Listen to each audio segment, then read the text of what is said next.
New polling shows another shift when it comes to how the American people feel about impeachment. And Joe Biden is telling someone at one of his events to vote for Trump. We are back with host of the Working People podcast, Maximilian Alvarez, and Republican strategist Holly Turner. All right, we've got some new numbers on impeachment that Democrats are not going to want to see. If we can throw these up here from Emerson. So we now have support for impeachment at only 42%, right. Opposition at 45%. It's also interesting they have the cable news breakdown. Yeah, that's why I love this particular poll. Yeah, so Fox News viewers, not in favor of impeachment. CNN, pretty supportive, 71%. MSNBC viewers, 86% are super down with impeachment. But these numbers, Holly, have actually moved against Democrats as they feel like these hearings are going really well. They feel like they've gotten what they need. Sondland said the words quid pro quo, and yet you still see the public saying, I'm not sure this is what we really want you spending your time on. Yeah, it was not compelling. I think going in, there were all of these promises that we're going to deliver this story. You're going to see how bad the president really is. A lot of promises from Democrats in this administration. But the voters, they've given them time after time, many chances to prove their case. And I think this time they're just like, they're done. Yeah. You had your chance. You blew it. We're not compelled. It was boring. It was so boring. Mm-hmm. It was too long, pointless. They have put some of their members in some really difficult positions. Is Nancy Pelosi even going to? Is a Democrat going to be Speaker next time? Like that, it is put the whole party at risk. Yeah, I think it really has. And Max, we've talked about this as well a lot on this show, which is that, okay, say you don't like Trump. Is this really the way to go about it?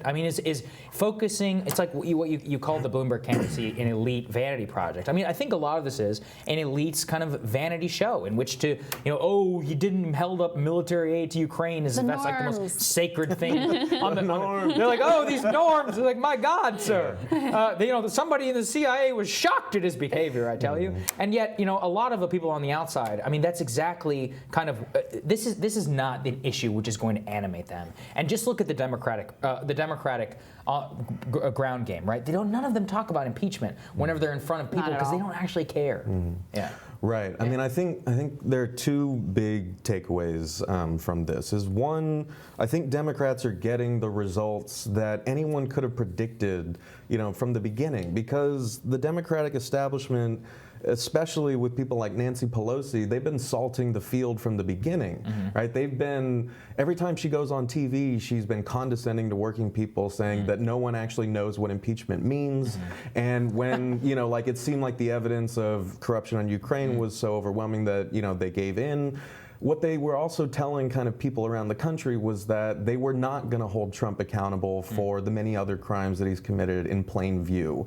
Harboring white nationalists like Stephen Miller, continuing the tradition of child concentration camps, and in using the presidency. Are not crimes, just to be fair. Yeah, I was going to say. Using the term crime. I was like, using the term, it's a loaded term. But you're right. It's a policy disagreement. Well, to Max's point, if I were going to make a list of the things I don't like about this administration, like whatever they did with Ukrainian aid, it's not even on the list, right? It's like, and so, he has done real harm. If you want to go after him for the real harm that he has done to real people, that's one thing, but that's not what this is. This is this one more elite justification for why Hillary Clinton lost, right? It's all been, this whole administration has been excuse making for Hillary Clinton's loss because they can't admit the fact that the old way of doing business, running these corporate-friendly, Goldman Sachs speech-giving candidates, fail. They can't admit that. So instead, the fixation is on Comey, and then it's on Russia, and now it's, he's going to cheat again this time with Joe Biden. It's all to avoid having to admit that this candidate sucked. Yeah. Right. And I think, that is really the second takeaway, because in this Emerson poll, another really, important part is that, this poll also showed that while kind of interest in impeachment has waned and races have tightened, Bernie is still, being polled at winning, against Trump in the general. And that's because he is speaking to these issues. And I think he has shown that it's actually quite easy to condemn, the Trump administration in the same breath as talking about union rights, Medicare for all, climate policy, because that's ultimately what this is about, right? It is about, kind of indicting this kind of system, this system of governance that is run by corrupt, crony cronyism and self-serving, actors who, are not looking out for working people. And the Democratic establishment doesn't really have a foot to stand on there because they know that they can't selectively indict Trump without reckoning with their own crimes. Right, that's it. That is ultimately what it really is all about. So at the same time, speaking of the Democratic establishment, Joe Biden was confronted by an immigration protester who wanted some answers about the number of deportations that occurred under the Obama administration. Let's take a look at his response. Is that over those 8 years, there were 3 million people that were deported and separated from their families. Yeah. We had this classification of families. Well, you should vote for Trump. Families. You should vote for Trump. I'm not going to do that. But I want to make sure that immigrant families and people like Sylvia are not afraid.